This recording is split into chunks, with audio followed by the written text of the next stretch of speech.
Hola amigos diseñadores, mi nombre es Eduardo López de Baja Design Engineering. El día de hoy en nuestro boletín informativo abordaremos el tema de protección sísmica. Todo México es zona sísmica, lo que las normas establecen como una zona sísmica es la incidencia entre sismo y sismo, o el tiempo o el lapso entre que ocurre un sismo y otro sismo. Depende de ese factor el que se considere una instalación o un terreno como zona sísmica para poder así instalar soportes sísmicos. Estos soportes lo que hacen es le dan cierta rigidez al sistema para que éste se mantenga estable al momento de ocurrir algún siniestro de este tipo. No tanto un incendio, sino un sismo, para que éste conserve su integridad en sí. Todo México en sí es una zona sísmica. También hay partes de Latinoamérica en las que también es zona sísmica. Ahorita veremos un mapa solamente de México de la zona, cómo se considera zona sísmica. En sí todo el territorio es zona sísmica, pero el factor de tiempo entre sismo y sismo es lo que hace más propenso a cierto terreno o a cierta área del país a que haya sismos con más frecuencia, por lo tanto se le considere como zona sísmica. Este es un mapa de México en el cual muestra las zonas sísmicas. Este mapa es de los datasheets de FM. Si se busca en internet en el mapa de zonas sísmicas en México, van a ver que es muy similar, solamente que aquí lo están considerando con colores y tienen más zonas. Y en el mapa que puedes encontrar de zonas sísmicas de México la vas a encontrar como A, B, C y D, donde básicamente es lo mismo. Este mapa lo que dice es la zona azul es donde entre sismo y sismo puede haber 50 años de diferencia. Pueden haber varios sismos en ese lapso. Las zonas amarillas es donde se ha registrado que no ha habido sismos en más de 500 años. Por lo tanto, se considera que no es sísmico. Pero sí es sísmico. Todo el terreno es sísmico porque todos pertenecen a las placas tectónicas. En algún punto se conectan. Por ejemplo, aquí hay una placa y aquí hay otra placa. Donde se unen es en este punto. Pero en sí esta es toda una placa y esta es toda una placa. Pero se están uniendo aquí. En el punto de unión es donde hay mayor posibilidad de que haya un sismo con más frecuencia.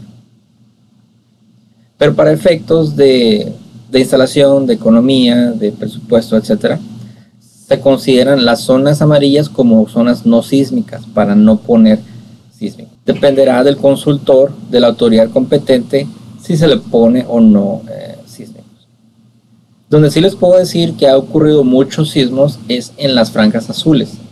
Estamos hablando de esta zona, que es la zona de Mexicali, el Valle Imperial de Estados Unidos, y en esta zona del Pacífico, desde Jalisco hasta Chiapas, toda esa zona. Si recuerdan un poco, los últimos sismos que han ocurrido han partido de Oaxaca y Guerrero. Ahí ocurre una situación. Este cuadrito pequeño indica una zona azul dentro del territorio o de la zona amarilla. Esta zona es la zona del Valle de México.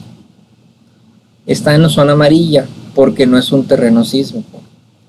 Lo que sucede es que la Ciudad de México y parte del valle está construido sobre dos lagos, el lago de Texcoco y el lago de Xochimilco, por dicho sea paso, ya extintos, ¿no? Queda un poco del lago de Texcoco y del lago de Xochimilco, pero la ciudad arrasó. Eran dos grandes lagos que se unían en un punto. Ahorita ya están casi desaparecidos. ¿Qué pasó ahí? Rellenaron ese terreno. No, tal vez no se compactó, tal vez es una zona natural de lagos. Por eso cuando llueve hay muchas inundaciones, porque el agua busca su causa. Entonces, ¿qué sucede? Aunque no es un terreno propiamente sísmico, la zona sí lo es. ¿Por qué?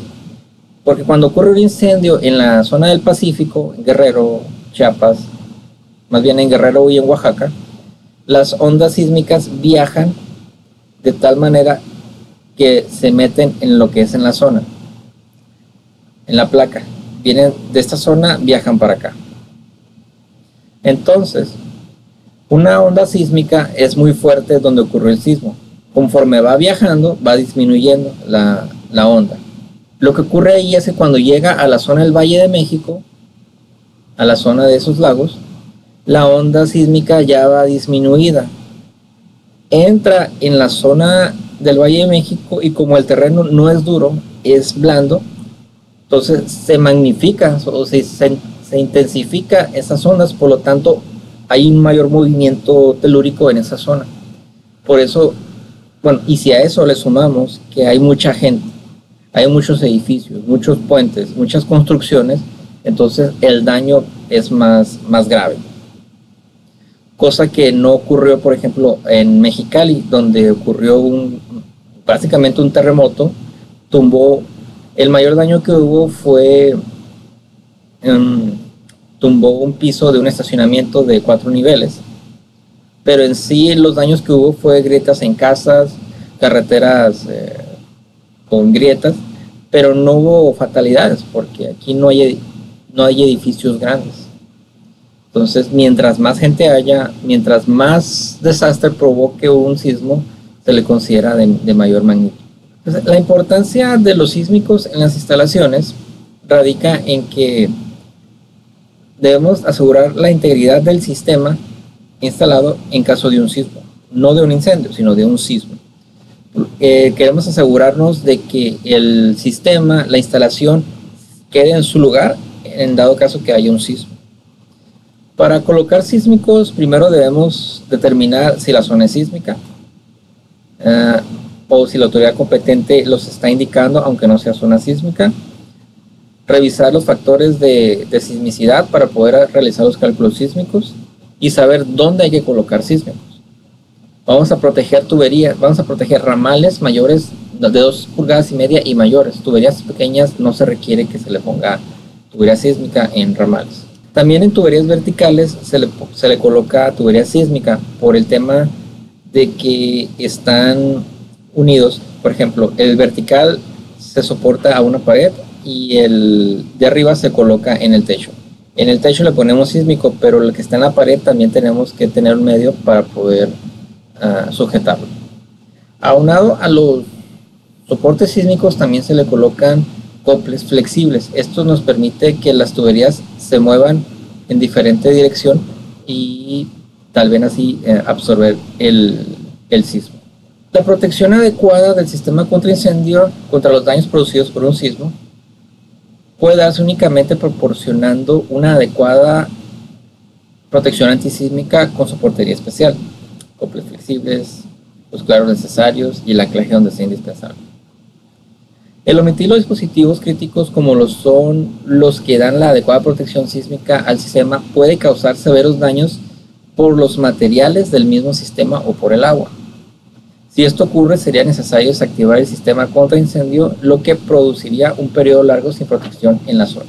Muy importante proteger la integridad del sistema en caso de un sismo. Por mi parte es todo. Si deseas más información acerca de protección sísmica, puedes consultar el NFPA 13, capítulo 9, o puedes contactarnos a nosotros en los teléfonos y correos que aparecerán al final de la presentación.